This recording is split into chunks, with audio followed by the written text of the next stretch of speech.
എന്നാണ് നമ്മൾ പൊതുവെ മനസ്സിലാക്കിയത്. അതിനെക്കുറിച്ചൊരു ക്ലാരിറ്റി ഇങ്ങനെ പറയുന്നവരോട് എന്താണ് പറയാം? നമ്മൾ ഗോകുലം സിനിമ നിർമ്മാണം മാത്രമല്ല, ഡിസ്ട്രിബ്യൂഷൻ വളരെ സജീവമായിട്ട് 3 വർഷം ആയിട്ടുള്ളതാണ്. കോവിഡ് ഇറക്കിയ ശേഷം ഒടുവിൽ എന്ന ചിത്രം തൊട്ട് അദ്ദേഹം ഡിസ്ട്രിബ്യൂഷൻ ചെയ്തേക്കുന്നതുമായ അന്യഭാഷ ചിത്രങ്ങളുണ്ട്, മലയാളത്തിലെ സൂപ്പർ ചിത്രങ്ങളുണ്ട്. ഇതിലൊന്നും തന്നെ നമ്മൾ പിന്തുടർന്ന് വന്ന ഒരു രീതിയല്ല ആളെ കയറ്റുന്ന രീതി. കാരണം അതിനോട് നമുക്ക് യോജിപ്പില്ല. കാരണം എന്ന് പറഞ്ഞാൽ ആളുകൾ ഫ്രീ ടിക്കറ്റിന് വേണ്ടി വെയിറ്റ് ചെയ്യാൻ വേണ്ടി നമുക്ക് താല്പര്യമില്ല. കാരണം പടം ആളുകൾ വന്ന് കാണാം, അല്ലെങ്കിൽ നാളെ ആളുകൾ പറയും ഫ്രീ ടിക്കറ്റ് കൊടുക്കുന്ന പരിപാടി ഉണ്ടോ എന്ന് ചോദിക്കുക. അതാണല്ലോ ഉദ്ദേശിച്ചത്.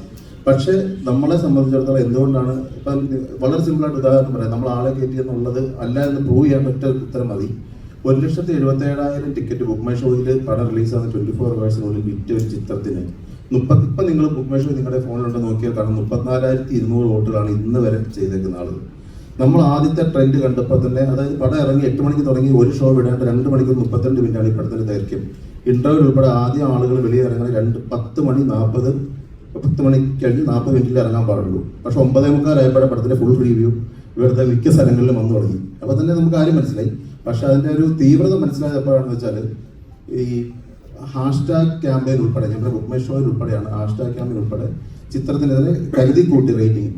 10-ൽ നമുക്ക് റേറ്റിംഗ് കൊടുക്കുക, എല്ലാവരും നിങ്ങൾ റേറ്റിംഗ് ചെയ്യുന്നവരാണ്. 10-ൽ 1 എന്നുള്ള രീതിയിൽ ബോർഡ്സുകളെ ഉപയോഗിച്ചുകൊണ്ട്, അതായത് കണ്ടിന്യൂസ് മറ്റുള്ള ഏതോ ആളുകൾ വേറെ ആരോ പേര് ചെയ്ത പോലെ ഇതിനെതിരെ ഒരു ഭയങ്കരമായ നെഗറ്റീവ് ക്യാമ്പയിൻ നടന്നിട്ടുണ്ട്. അതുകൊണ്ടാണ് ഇപ്പം നമ്മൾ ഇപ്പം ചോദിച്ചാൽ 1,77,000 ടിക്കറ്റ് എടുത്തതിൻ്റെ അകത്ത് നിങ്ങൾ പറഞ്ഞ ഗോകുലം അല്ല നമ്മൾ ടിക്കറ്റ് പർച്ചേസ് ചെയ്തിട്ടുണ്ടായിരുന്നെങ്കിൽ മിനിമം ഒരു 30,000 ടിക്കറ്റ് നമ്മൾ മേടിച്ചിട്ടുണ്ടെങ്കിൽ 60 ലക്ഷം രൂപ മതിയല്ലോ.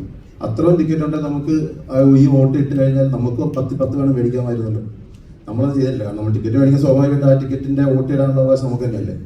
അപ്പോൾ അതിൽ നിന്ന് തന്നെ വ്യക്തമാണ് നമ്മൾ ഒരു ടിക്കറ്റ് പോലും ഈ പടത്തിന് വേണ്ടിയിട്ട് പർച്ചേസ് ചെയ്തിട്ടില്ല എന്നുള്ളത്. പക്ഷെ അതിന്റെ നിങ്ങൾ കൂടുതൽ റിവ്യൂവിലോട്ട് ഷോയുടെ താഴോട്ട് പോയി കഴിഞ്ഞാൽ അറിയാം, ബോർഡ്സിൽ നിന്നും I was on the movie എന്താ യാതൊരു സെൻസും ഇല്ലാത്ത രീതിയിലുള്ള റിവ്യൂ ഒക്കെയാണ് അവർ തികയ്ക്കാൻ വേണ്ടി ഇട്ടേക്കുന്നത്. അപ്പോൾ അതുകൊണ്ട് നമുക്ക് മനസ്സിലായി നമ്മളിനി ഇപ്പറ നിന്നുകൊണ്ട് എത്ര ആളുകളുടെ സുഹൃത്തുക്കൾ പറഞ്ഞ് റേറ്റിംഗ് ചെയ്ത് കഴിഞ്ഞാലും ആ ക്യാമ്പയിൻ ഒരിക്കലും വിജയിക്കില്ല. കാരണം അപ്പുറത്തെ പക്ഷം ഇത് മുന്നിട്ട് ഇറങ്ങിയിരിക്കുകയാണ്, കച്ചവടം ഇറങ്ങിയിരിക്കുകയാണ് മനസ്സിലായതുകൊണ്ടാണ് ബുക്ക് മൈ ഷോ റിവ്യൂവിനെ കുറിച്ച് നമ്മൾ മൈൻഡ് ചെയ്യാതിരുന്നത്. അതുകൊണ്ട് തന്നെ നമുക്ക് 100% ഉറപ്പ് പറയാൻ പറ്റും, ഇപ്പോഴും ബുക്ക് മൈ ഷോയിൽ ചിത്രം ട്രെൻഡിങ് ആണ്. ചിത്രത്തിന് ഇപ്പോഴും കളക്ഷൻ ഉണ്ട്. ഇപ്പോഴും ഈവനിങ് ഷോ നിങ്ങൾ നോക്കിക്കഴിഞ്ഞാൽ എല്ലായിടത്തും വൺ ഡിമാൻഡ് തന്നെയാണ് ചിത്രത്തിനുള്ളത്. നമ്മുടെ ചിത്രം സൂപ്പർ ഹിറ്റിലേക്ക് മാറിക്കൊണ്ടിരിക്കുകയാണ്. ഇനിയും വരാനുള്ള 2 ആഴ്ചകളിൽ നമുക്ക് 100% ഉറപ്പുണ്ട്. കാരണം ക്രിസ്മസിൽ നമുക്ക് ഏത് സീസൺ ആയാലും നമുക്ക് വേണമെങ്കിൽ സേഫ് സോൺ ആയിട്ട് ഡിസംബർ 25 ഈ പടത്തിൽ റിലീസ് ചെയ്താൽ മതിയായിരുന്നു. കാരണം ഏറ്റവും നല്ല സേഫ് സോൺ എല്ലാവരും ഫെസ്റ്റിവലിനെ വരുന്നത്. കാരണം പ്രീ ഫെസ്റ്റിവൽ എന്ന് പറയുന്നത് സ്വാഭാവികമായിട്ടും കുടുംബ പ്രേക്ഷകരും എക്സാം ഒക്കെ കഴിയാനായിട്ട് ഫാമിലി വെയിറ്റ് ചെയ്യും. കുട്ടികളുടെ എക്സാം ഒക്കെ കഴിഞ്ഞിട്ട് വരാമെന്ന് വെയിറ്റ് ചെയ്തിട്ട് ഈ ഫെസ്റ്റിവൽ കഴിഞ്ഞാൽ 1-2 ദിവസം കഴിഞ്ഞിട്ടാണ് ശരിക്കും ഫാമിലി ഓഡിയൻസ് വരിക.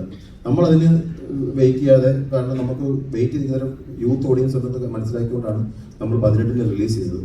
ഇനി യഥാർത്ഥ ഫാമിലി ഓഡിയൻസ്, നമ്മൾ വിശ്വസിക്കുന്ന, നമ്മൾ പ്രതീക്ഷിക്കുന്ന ദിലീപേട്ടൻ്റെ സപ്പോർട്ട്, അല്ലെങ്കിൽ ദിലീപേട്ടൻ്റെ എപ്പോഴത്തെയും സ്ട്രോങ് ഫോർട്ടായിട്ടുള്ള ഫാമിലി ഓഡിയൻസ് ചിത്രത്തിന് ഇറങ്ങി തുടങ്ങിയിട്ടേ ഉള്ളൂ.